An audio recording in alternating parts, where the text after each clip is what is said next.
Hi, this is Chef Claudia, and I'm so thrilled to share this recipe for an incredible apple galette that, well, is so easy to make and is perfect for any barbecue, party, or, well, even a get-together. Let's get started.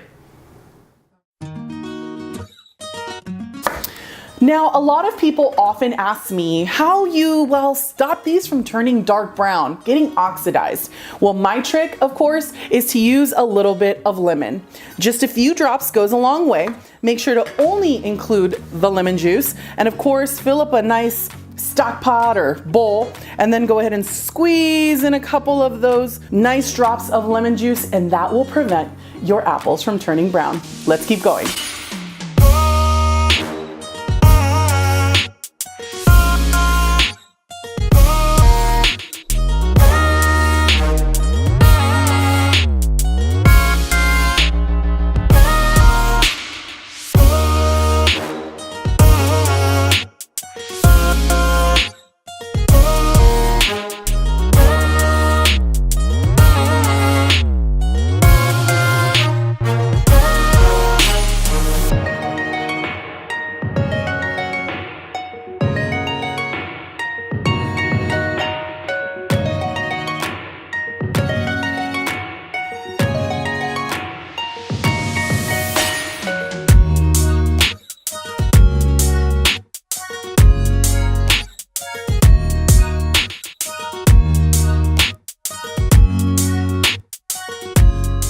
Super easy, right? Well, this apple galette is sure to impress all your coworkers, friends, and family. Make sure that you visit us on Tajín.com for more recipes like this.